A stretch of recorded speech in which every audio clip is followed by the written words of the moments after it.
We're going to talk now about all things E3 and what we're expecting from Sony. My good friend Boogie's been here all 2 days. So glad to be here. Have a blast. You've just been hanging out. We love it. We're also joined by Easy Allies, Brandon Jones, IGN's Ryan McCaffrey. Does the Xbox stuff. We won't hold that against him. It's like he's here for PlayStation tonight. And the editor-in-chief of Game Informer, who's always here, I feel like, every year for the Sony press conference, Eddie McNamara. It's the only time you let me on the show, Jeff. So. Oh, please. So, guys, we'll get to Sony. We have 16 minutes left. But E3 so far, I wanted to ask you guys, we're 2 days in here, 3 days if you count EA.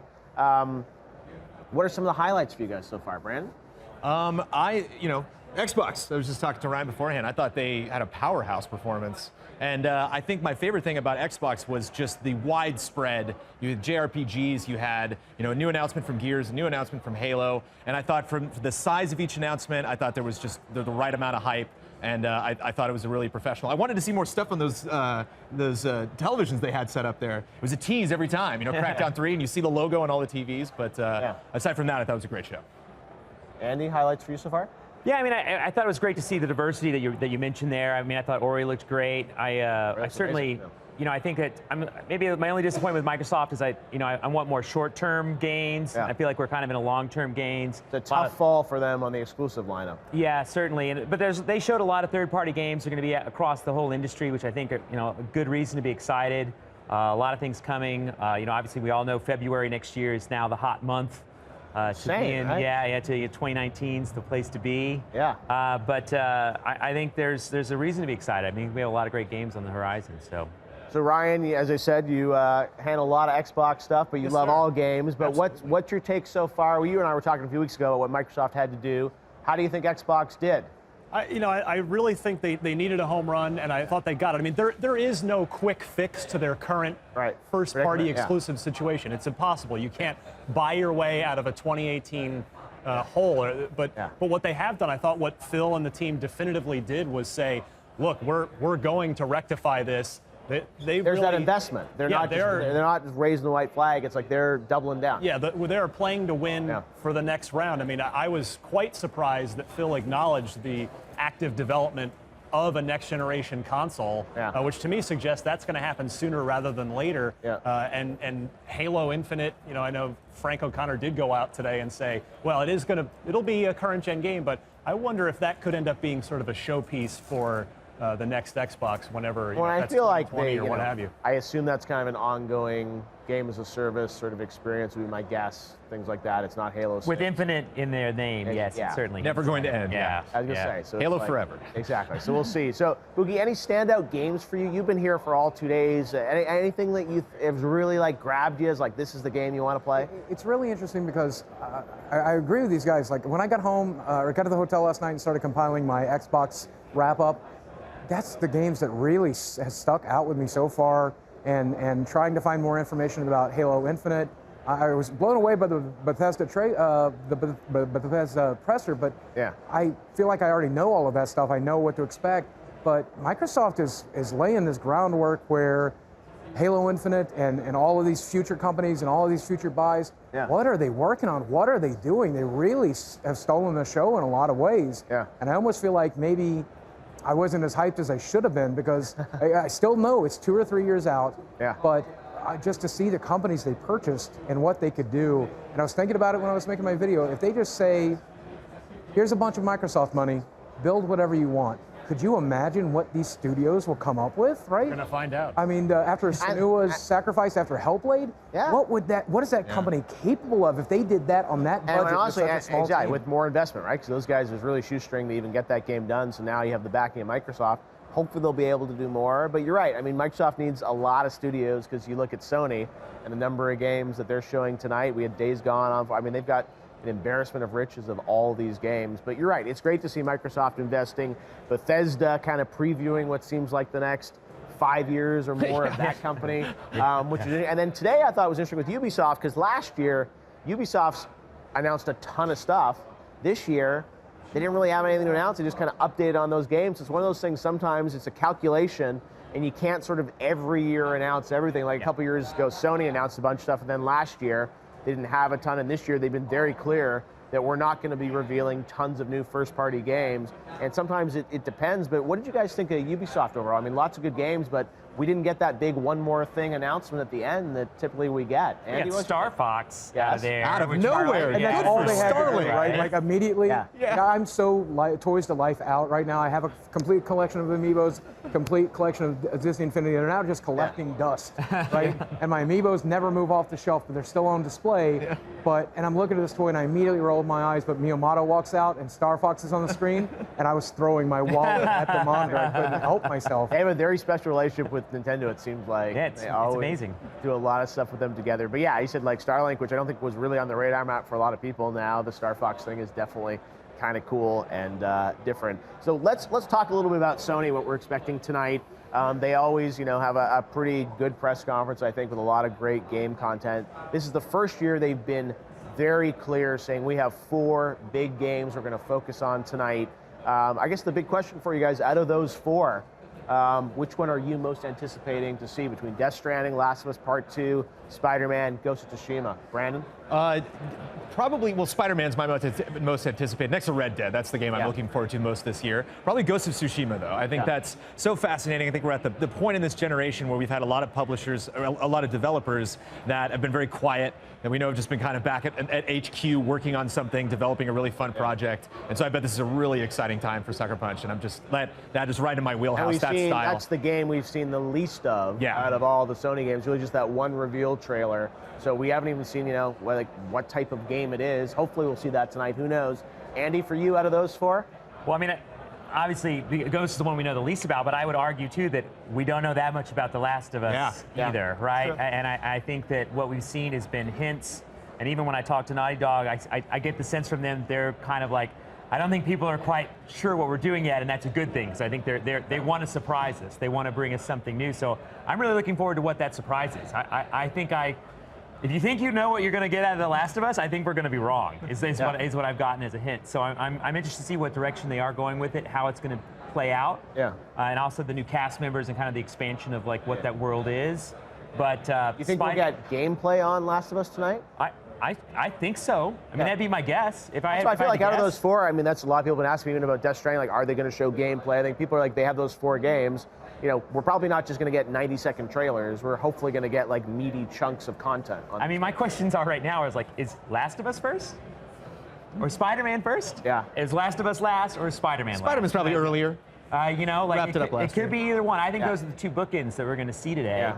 And I still believe, because Spider-Man's the game that's furthest along and they're going to see the most on. They closed on it last year. Yeah, I mean, I think Spider-Man could be one of those games that could come in and steal game of the show. I could see them open on that maybe, because they closed on Spider-Man last year. I can't see them repeating themselves, but who knows? I have no idea. But I mean, that's one of the things that I think those are the 2 games that are probably the tent poles. Yep. And I want to see Ghost, because that is the one. It's like I have no idea, and I've always loved Sucker Punch. Yep. And I want to see what they're doing. And after God of War, I feel like Sony is they're really sharing as a company better. Yep. Like as far as through the development community, and so I think that says a lot that for all their developers, I think really the ships have been raised and they're doing a better job. So I want to see what this developer's been doing. Like you said, it's been a while, so it could be fairly amazing. I think that's the one that could shock quite a bit as well. Absolutely. So Ryan, out of those 4, which one are you most anticipating? I'm really glad these guys set me up for Spider-Man by not taking it, because for me it's Spider-Man.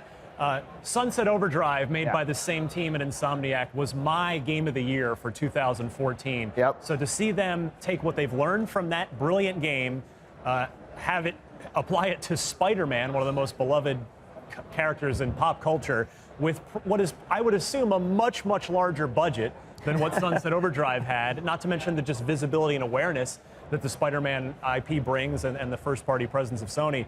I cannot wait to see it. Last year's demo was brilliant, but it didn't really necessarily showcase the sort of open world, like what can you actually go out and do? So in a long-form demo that I expect we'll see tonight, I hope to get that question answered of what are some of the things you can go out and do in New York as Spider-Man?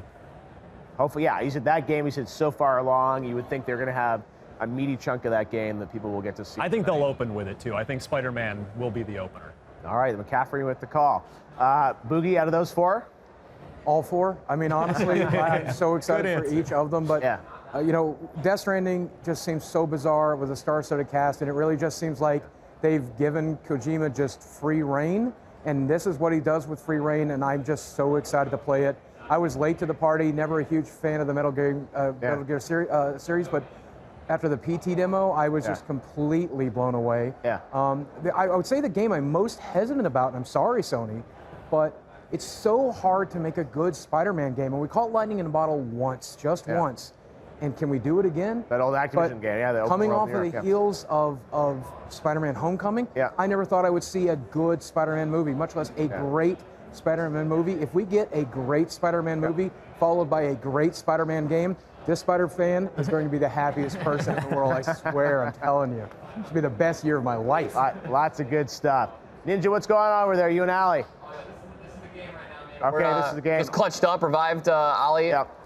So are you gonna? I know Jess is probably at home. She's a big Last of Us fan. Are you excited about the Sony press conference? Oh, dude, absolutely. I'm excited to actually kind of not play and watch. Okay, you're gonna be watching it with us. Sony always delivers. So, because one of her favorite games is Last of Us, right? Yeah. So one of my wife loves Last of Us, and I enjoyed watching a lot of streamers actually play it. All right. Well, one of my favorite games to watch when it came out on Twitch. Yeah. Well, hopefully we'll get to see more of that. Anyways, well, it's been good hanging out with you and Allie. We'll let you guys keep playing. You gotta get the victory royale by. You got 5 minutes and 56 seconds though, because then we got to the press conference. I think we can do this. The pressure is on, boys. Let's do it. Now back to our panel here. For you guys, Sony's said deliberately we've got these 4 games that we're going to talk about. Are you expecting more? And what are you expecting? I didn't think Red Dead would ever show up. Rockstar traditionally is not a big fan of E3. Yeah. And I had friends who were like, I feel really good about Red Dead being there. And I don't know what happened, but like 2 days ago, all of a sudden I just felt it. I was like, yeah, I would not be surprised because we know there's some exclusive stuff coming to PlayStation 4. If it's going to show up anywhere at E3, that's where it would show up. Yeah. Great guess, though. Andy, what's your take? What do you want to see? Way to steal my take, Brandon. I'm sorry. I can talk about dreams. I'm excited about that, too. Do you think Red Dead might show up tonight? If it's going to be anywhere, this will be the place. I mean, we go back to like the days of Agent, you know, things like that like, you know, kind of made their one debut. If they were going to do it, it was going to be at E3 at the Sony press conference. Yeah. So I'm hopeful. I'd love to see more on the game. I mean, I think it's the game that everyone's scared of. Yep. And we want to learn more about. And I said it could be there. It could very well be nowhere to be seen as well. And exactly. It's just sort of hard to predict. I would actually like to throw the question back at you. Yeah. One game we didn't talk about was Death Stranding, and you would be the one that have the best information on that and what we might see tonight. Well done. Well done. Honestly, I have no idea. I'm being honest with you. I know Hideo is coming by here on the show. I know they have a meaty piece of content that they're going to be showing on the game. But yeah, no, I've been told nothing. They're very secure about it, and he's coming by the show. We'll see what happens. But yeah, I mean, my hope obviously is, I think Boogie is saying, it's like we've seen these sort of, you know, beautiful sort of cinematic pieces of the past 2 Game Awards around the game. I think a lot of people have been curious about like, what is the game, right? And I think this is, you know, I think, people are sort of expecting, oh, maybe he's just going to show another, you know, cinematic, you know, 4-minute piece or something. And here's the thing, I think we're so hyped at this point that I don't even care. If it was like a Telltale game, I just want to see this in No, that's what I mean. I think that's the thing is some people are like, oh, well, is there a game there? And I think that's his opportunity here. But I also have no idea when is that coming out, how far away are do they answer that tonight?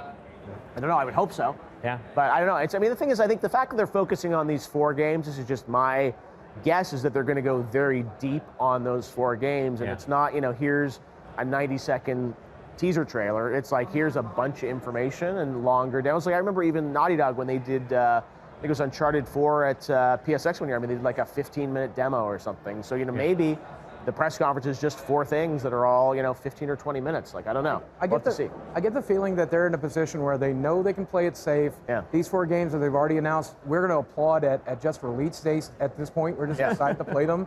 Right. But I'm almost wondering if they're positioning themselves for the next generation, because we keep hearing about that PlayStation 5, or if there's just going to be 1 or 2 surprises left at the end of this generation. I'm hoping for that, just something that we don't know anything about, we've heard nothing about. There's 2 more games in development. Please surprise me tonight.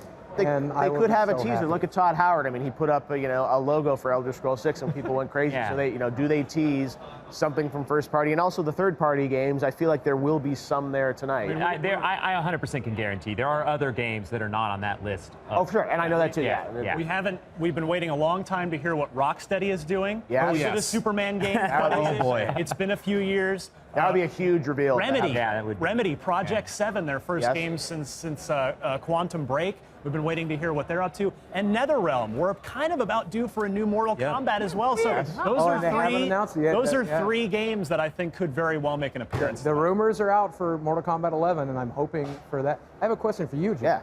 As one of the probably very few VR fans on the stage right now, probably the only VR fan at E3, I feel like sometimes. Do you think this is the year that they push a little harder on VR? Do you think they just let it rest? I mean, is it dead? I think they sort of let it rest. I mean, I don't expect huge VR. They'll mention VR, and they have some VR games, so I don't think it's a big, huge VR announcement year for them. Because after playing Moss, big shout out to the developers of that game.